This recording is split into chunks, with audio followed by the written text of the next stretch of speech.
Hi guys, it's Emma and welcome back to my channel and to another Sims 4 speed build.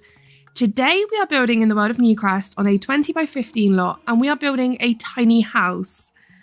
I've really been struggling a lot with my builder's block, and I've figured out that part of that reason is because I am right at the end of a book, and when that happens my brain tends to go all squirrely. Like when I know I'm getting to the end of the book, when I'm in like maybe say the last 15% of a story of a manuscript, my brain starts to focus on what's coming next as well as what I'm currently doing, and it means that I've only got so much capacity for creation.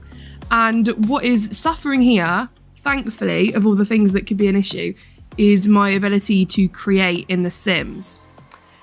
Thankfully, there's a solution for that, and that is floor plans. I don't know if you're on Facebook much, but if you are, you'll know that there is this really irritating feature called suggested posts that you cannot turn off. You can turn them off on Instagram, but you can't turn them off on Facebook. And for the most part, my suggestions are terrible suggestions. And I don't know if that started to change because I'm in a lot of Sims groups on Facebook for building and whatnot, or they've just started to realise that actually the things they've been giving me are really terrible suggestions. But I've seen this particular floor plan on both a Sims group and on my Facebook feed. And so I decided I was going to build it when it was posted last night, and I will pop the picture up on the screen now for you so you can see what I was going for. As you can see, it is a 1-bedroom, 1-bathroom, surprisingly open plan house with this lovely porch out the front. I tried to stick to it as much as I could, actually. I tried not to change very much of this because I find sometimes if I start changing stuff, then I sort of go off the floor plan completely and I get completely sidetracked.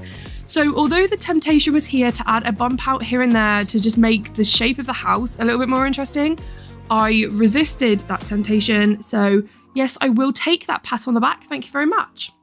You can see now I've just made it a little bit smaller. I was really hoping I would be able to get this into the tier 2 tiny home, but actually, as it happened, I couldn't do it. Now, I probably could have if I'd changed the floor plan, so like if I'd gotten rid of that little laundry corner, if I'd gotten rid of the area just in front of it where the wardrobe goes, but I didn't want to do that because again, I was trying to stick to the floor plan. I was trying not to use up too many creative juices because I still have to finish a book. And so I found myself here trying to figure it out, and I was really happy with the way it turned out and the size of it.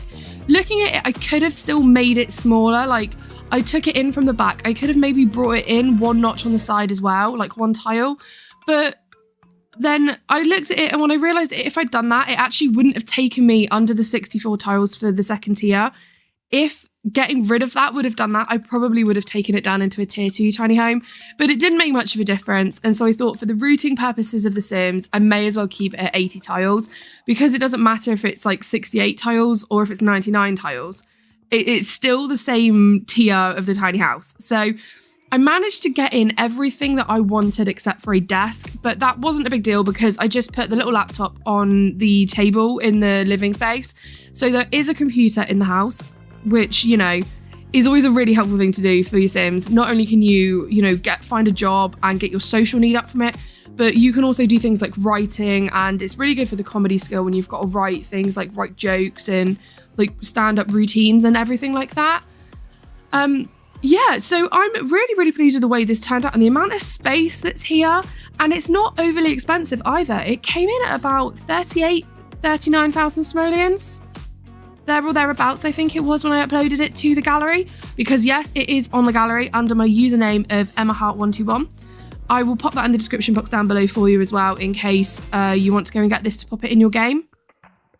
But yeah, the one thing that really surprised me with this is how open it was and how much space there was for a Sim to walk around. Because while a Sim only needs half a tile to actually get between like items of furniture, it's always helpful if they've got a little bit more space because, Sims are idiots, is the nicest way to put it. Sims are idiots. And so it's always nice to give them a little bit extra space if you can, but sometimes in houses that can feel like you've got too much empty space, and so it's tempting to put clutter in and fill it up. And I resisted the temptation with this place, and I'm really pleased about that. You'll also remember, if you saw from the picture, there was a dog bed with a little pupper sleeping on the front porch, and I kept that. So there is a dog bed on the front, and you can see I've just put the bowls down here. I think I also put a bed in the bedroom and one in the living room. So there is technically space for you to have two, probably wise to make them small, dogs in this house. And you know, it just makes me think that this is a really good like second home for a single sim, or maybe even a first one for sort of two sims if you're doing, say, like a legacy challenge and you've got like a bit of extra spare cash, so you're not starting off with like the starting funds. So yeah, you've got space here for two sims and two small dogs, or probably one large dog, although I wouldn't recommend a large dog. They're going to get in the way, I think, and stop your sim from being able to move. So yeah, like I said, I was really, really pleased with how this turned out, and I remembered to put the light switches in this time. That is something I haven't done for the longest time because, well, I used it like all the time when the bathroom clutter kit came out, and like we got that update with the base game on as well, and then I completely forgot they existed. It was a complete fluke that I put them in this time. So, you know, it is what it is. It's one of those things that you're so excited to get and then you just completely forget exists. This little space here as well with the kitchen, you could probably get rid of that laundry space and put another couple of counters there. Or, you know, you could put some storage or something there. The only thing that I really wanted to put in was a desk, but I couldn't make it work. I could have done it down here in this corner, but I liked the idea of having like the TV in the bedroom. So that's also an option. You could edit that corner of the bedroom and put like a little desk there. I didn't clutter the kitchen too much, bearing in mind that there was only one free counter space, and those clutter items, the chopping boards, they won't affect your sim's ability to use it either. So that's good. You can cook there just fine. But yeah, I like this space. I like how open it is. I like how much room there is. It seems like for gameplay, it's actually the kind of house that I myself would play in. And if I'm saying that, you know that's a big deal because I don't do a lot of gameplay. Although I do have my off the grid lot challenge series, I guess. There's now 3 episodes of that, which again, I will also link in the description box down below.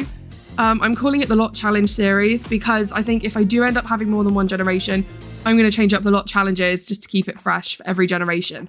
But for now, I'm just having fun with it. So yeah, I will pop that in the box down below. And this is the kind of house I could see my sim Journey living in. Maybe not this house and in this space because, you know, she needs a big farm because she's a gardener. That's the only way we can make money. But, you know, back to the house, I didn't have a lot of guidance in terms of the landscaping for this house. There wasn't really much in the picture. It was just kind of set in a lot with a big fence around it. You know, think like the starter homes that you get coming with Del Sol Valley with the Get Famous pack. Kind of boring, kind of bland. And so I kind of had to wing it a little bit. And then I had to really think about how I was going to get access to the back garden because I don't have a back door because of the way the house is laid out. So I decided here that I was just going to use a bit of terrain paint and put a path around the side. And then have like this patio area at the back. I was originally going to have a massive area, and then I decided that I wanted to have a bit of a garden. And so I just delete some of that, and I put a fence in a minute as well. Because I was looking at it and I was like, well, if I have a garden, I kind of need a fence.